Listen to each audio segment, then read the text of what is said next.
ಹಾ, ಈಗ ಸೀದಾ ಆ ಅಡ್ಡದೊಳಗೆ ಹೋಗಿ.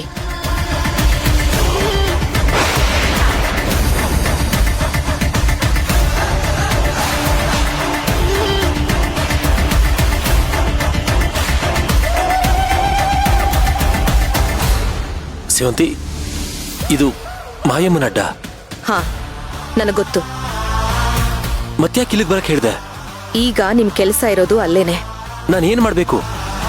ಹಾ, ಇದರಿಂದೇನು ಅಪಾಯ ಆಗಲ್ಲ ತಾನೆ? ನೀವೇನು ತಲೆ ಕೆಡಿಸ್ಕೋಬೇಡಿ ಸರ್. ನಮ್ಮ ಹಿಂದೆ ಆ ದೇವಿ ಇದ್ದಾಳೆ.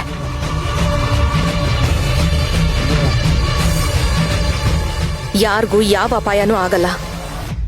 ಈಗ ನೀವು ಮಾಡಕ್ ಹೊರಟಿರೋದು ಒಳ್ಳೇದೆ. ಹೌದಾ? ಹೌದು. ಏನ್ ಮಾಡ್ಬೇಕು ಅಂತ ನಿಮ್ಗೆ ನಾನು ಆಮೇಲೆ ಹೇಳ್ತೀನಿ. ಮೊದಲು ಆ ಅಡ್ಡದ ಒಳಗಡೆ ಹೋಗಿ. ಸರಿ ಸೇವಂತಿ, ಈಗಲೇ ಹೋಗ್ತೀನಿ.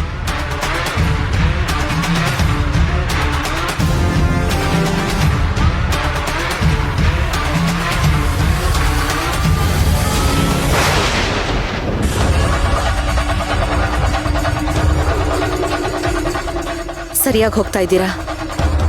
ಹಾಗೆ ಒಂಚೂರು ಮುಂದೆ ಹೋಗಿ.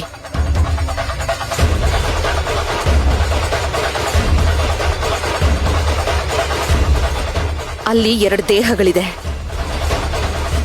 ಆ ದೇಹಗಳನ್ನ ಸುಟ್ಟಾಕಿ.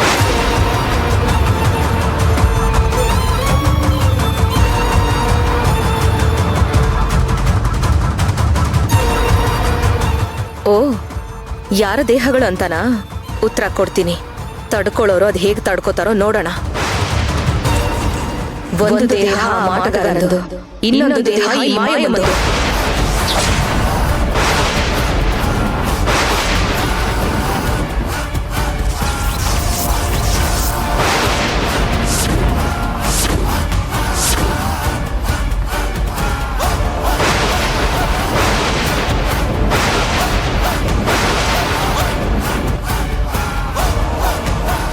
ಆ 2 ದೇಹಗಳನ್ನ ಸುಟ್ಟಾಕಿ.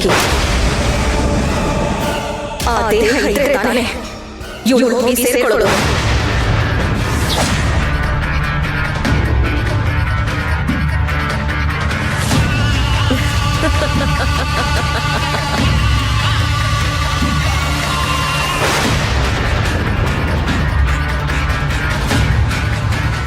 ಸೇವಂತಿ, ಏನ್ ಹೇಳ್ತಾ ಇದೀಯಾ?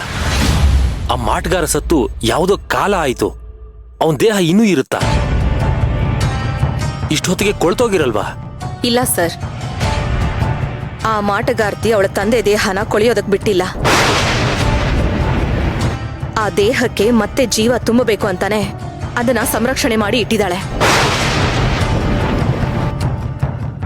ಅದಕ್ಕೋಸ್ಕರನೇ ನನ್ನನ್ನ ಬಲಿ ಕೊಡ್ಬೇಕು ಅಂತ ನೋಡ್ತಾ ಇರೋದು.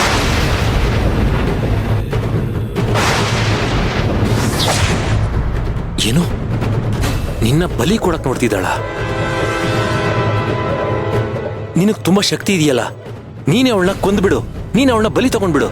ಭಗವಂತ ಶಕ್ತಿ ಕೊಟ್ಟ ಅಂತ ನಾವದನ್ನ ಹೇಗ್ ಬೇಕೋ ಹಾಗೆ ಬಳಸ್ಕೋಬಾರ್ದು. ಅದು ಕರ್ಮವಾಗಿ ಮತ್ತೆ ನಮ್ಮನ್ನೇ ಕಾಡುತ್ತೆ. ನಾನೇನು ಅವಳನ್ನ ಬಲಿ ಕೊಡೋ ಅವಶ್ಯಕತೆ ಇಲ್ಲ. ಅವಳ ಪಾಪನೇ ಅವಳನ್ನ ಸುಟ್ಟು ಬೂದಿ ಮಾಡುತ್ತೆ.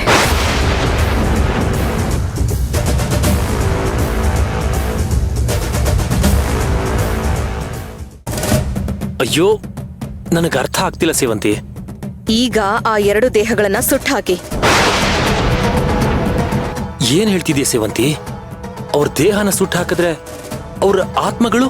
ಆ ದೇಹಗಳನ್ನ ಸುಟ್ಟಾಕಿದ್ರೆ ಆ ಪಾಪಾತ್ಮಗಳಿಗೆ ಆಟ ಆಡೋದಕ್ಕೆ ಸಾಧ್ಯ ಆಗೋದಿಲ್ಲ.